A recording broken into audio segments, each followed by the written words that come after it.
foi derrotado. Agora, muitos votaram sem entender e tenham humildade de admitir isso também. Chegue em público, ao invés de duvidar da inteligência do eleitor, da inteligência do povo, de achar que o povo é burro, tenham coragem de chegar em público e dizer o seguinte: olha, me perdoem, eu votei errado, eu não estudei a matéria antes e votei errado. Isso pode, eu erro como qualquer um, amanhã ou depois eu posso, na correria, esquecer de ler uma matéria antes e votar errado, e eu vou vir aqui e vou falar para vocês de cara limpa, eu votei errado, me perdoem.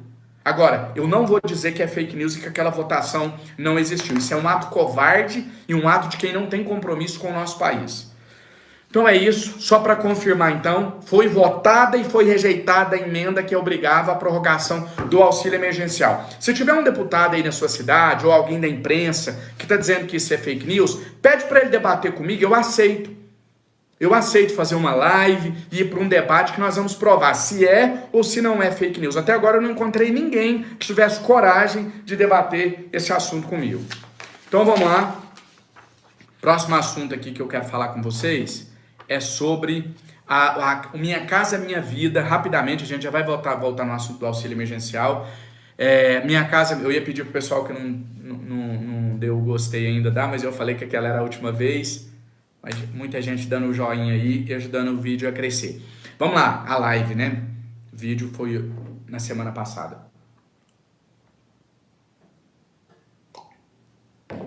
Vamos lá. Minha Casa Minha Vida.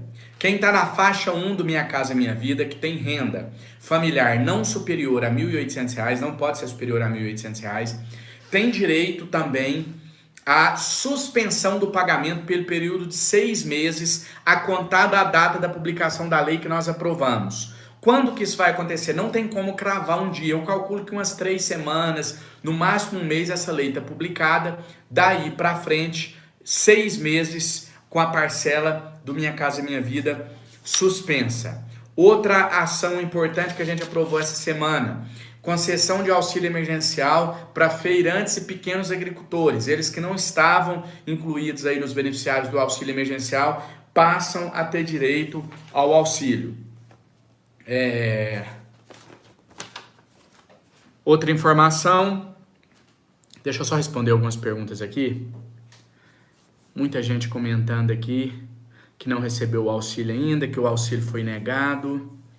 Muita gente aqui dizendo também sobre o cadastro, sobre o bloqueio, aqui ó, conta bloqueada. Bom, muitas pessoas perguntando aqui sobre a conta bloqueada. Primeira coisa, existem 2 tipos de bloqueio do auxílio emergencial: por suspeita de fraude ou porque você está com documentação pendente.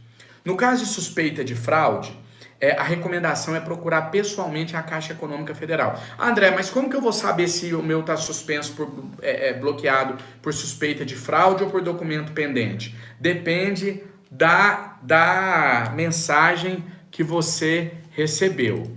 Eu não estou conseguindo aqui acessar o computador agora, mas depois eu vou pegar a lei e vou passar para vocês as informações todas.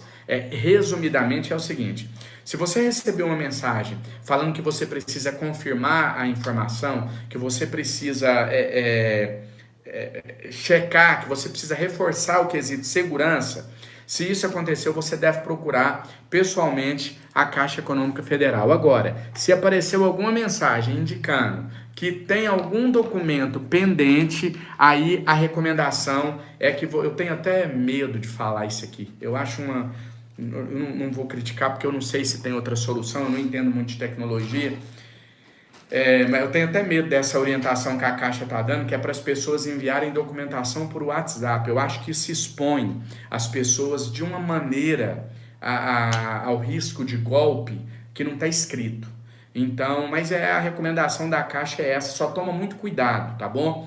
Então, se aparecer uma mensagem falando questões relacionadas à segurança, é porque suspeita de fraude, você deve procurar pessoalmente uma agência da Caixa Econômica Federal naquela data que é a data de saque do seu auxílio, não adianta procurar antes. Se aparece mensagem referindo a documentação pendente, contestação e etc., eles vão te encaminhar com um número de WhatsApp e você vai enviar, vai seguir as recomendações, as orientações através desse número de WhatsApp. Beleza? 51% dos bloqueios são por suspeita de fraude, pessoal. E aqui eu disse que é até difícil a gente criticar, porque causa um transtorno danado para todo mundo, mas a Caixa não é a responsável direta, né? Felizmente, a culpa é de quem tentou fraudar o sistema. A Caixa bloqueou para proteger o dinheiro público, que é dinheiro seu, dinheiro dos seus impostos. Então, por mais que traga muito transtorno, a gente precisa reconhecer aí que a Caixa não tinha muita opção em relação a essa questão da invasão, a não ser travar na hora para ninguém, para quem estava tentando fraudar, não levar, não roubar o dinheiro público, tá bom? Então, Fundeb, o que é o Fundeb? Fundo de Manutenção da Educação Básica no Brasil. Falando isso de uma maneira resumida para vocês, o Fundeb tinha validade de 10 anos, vencia agora e corria o risco de, a partir de 2021, a educação do nosso país não contar mais com esse fundo, que é essencial para manter os nossos alunos na escola, para levar um mínimo de dignidade, né, de condições ao ensino básico, principalmente, no nosso país, a educação como um todo. Se o ensino já está sucateado, a gente tem acompanhado aí nos últimos anos um desmonte na educação do nosso país, e não é de agora. Imagina se a gente não tivesse conseguido aprovar o Fundeb ontem. Então a gente aprovou, eu votei a favor, o Fundeb agora passa a ser permanente e a estar previsto na Constituição Federal do nosso país. Um abraço para Jennifer Sky Fênix. Um abraço, Jennifer. Obrigado a vocês. Uma pergunta aqui. Minha mãe começou a pegar o auxílio maternidade ou o auxílio emergencial. Nosso não caiu. Ela pegava 1.800 por ela pegar o auxílio maternidade. Eu também Você não perde o seu, Jesuíno, porque o auxílio emergencial ele é pago por CPF, ele é pago de forma individual.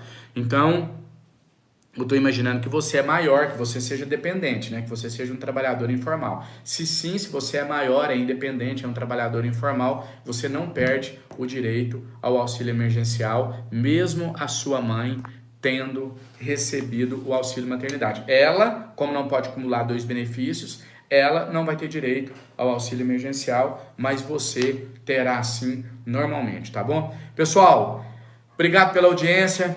Muita gente online, a maioria das perguntas... Não, deixa eu só responder mais umas perguntas aqui. Eu não tenho como responder todas, pessoal, porque são milhares, né? Muitas... Obrigado por Luiz Felipe da Silva. Muita gente falando aqui sobre o bloqueio. Eu já expliquei como que deve proceder. Ou procurar a Caixa Econômica Federal no caso de fraude. Ou, então, enviar as informações via WhatsApp da Caixa, se tiver em contestação ainda. Lismar... Brandão, um abraço. Tatiana Oliveira, dizendo parabéns, dizendo que eu sou defensor do povo, muito obrigado. Muita gente me pedindo aqui também para falar sobre o Renda Brasil. Por que eu não falei ainda sobre esse programa? Porque não tem nada definido, certo ainda. Podem ficar tranquilos, eu juntamente com a minha equipe, a gente está tomando pé desse assunto, se inteirando. Nas próximas semanas vou inclusive dar algumas sugestões, devo apresentar algumas emendas, alguns projetos e logo vocês vão ter informações sobre isso. A gente vai dialogar bastante sobre o Renda Brasil. Como eu disse no início da live, vou repetir aqui, eu tenho muita responsabilidade com as informações que eu passo, então para não correr no risco de passar informações para vocês e com o tempo aquela informação não ser verdadeira, então eu prefiro ter um pouco de calma, mas vou falar no Renda Brasil também. Valeu, Luiz Felipe, brigadão. Um abraço para Salvador, Bahia, para Ângela. Pessoal, eu respondi aqui as perguntas que mais aparecem. Depois eu vou fazer, nós vamos estar sempre online aqui, eu vou tentar, agora já está um pouco tarde também, eu vou tentar fazer o máximo de lives que eu puder. A gente tem trabalhado muito aqui em Brasília e tem uma questão muito interessante, eu quero aproveitar a nossa audiência aqui só para mencionar isso. As pessoas acham que talvez um dia que você não fez uma live ou que você não fez uma postagem nas redes sociais, que isso significa que você não trabalhou. Isso não é verdade. Muitas das vezes a gente trabalha ontem,